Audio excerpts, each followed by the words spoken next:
Pinakilala na ni Realme ang latest budget-friendly 5G smartphone nila. Ito ang Realme C65 5G at isa sa feature niya ang Rainwater Smart Touch. Kung gusto niyo malaman ang price nito, make sure na panoorin niyo ang buong video. Sa ngayon, pag-usapan muna natin ang specs and features niya.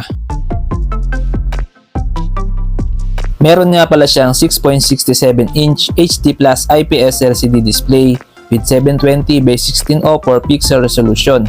May 120Hz refresh rate with 240Hz touch sampling rate. Meron siyang 625 nits high brightness mode at ito ay may TUV Rainland Low Blue Light Certificate. Ang Realme C65 5G ay may operating system na Realme UI 5.0 based on Android 14. At ito ang kauna-unahang smartphone sa buong mundo na may MediaTek Dimensity 6300 6nm chipset at meron itong Mali G57 MC2 na GPU.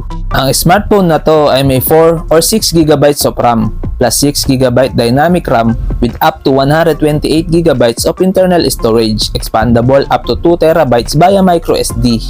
Kung camera naman ang pag-uusapan, ang Realme C65 5G ay may 50MP main camera plus 2MP secondary camera with LED flash, HDR, and panorama at kaya niya mag-record ng video up to 1080p at 30fps.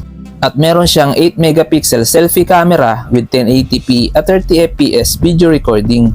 Pagdating naman sa battery, meron siyang 5000 mAh battery capacity with 15W quick charge. Meron siyang side-mounted fingerprint scanner, meron din siyang air gestures at ito ay may loudspeaker.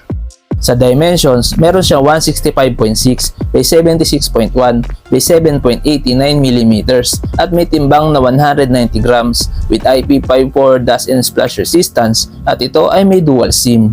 Sa connectivity, meron siyang 5G, Bluetooth 5.3, GPS, Galileo, GLONASS, QZSS, BDS, headphone jack, and USB Type-C. Tara guys, alamin na natin ang kanyang price. Ang estimated price ng Realme C65 5G ay around 7,200 pesos. Ito ay price conversion lamang at pwede pa ito magbago kung sakaling magiging available ito sa Philippines. Ano sa tingin nyo guys? Sulit ba ang Realme C65 5G? Please comment down below. Hanggang dito na lang muna ang video natin guys. Huwag nyo kalimutan mag-subscribe sa ating channel para lagi kayong updated sa ating mga video. Maraming salamat!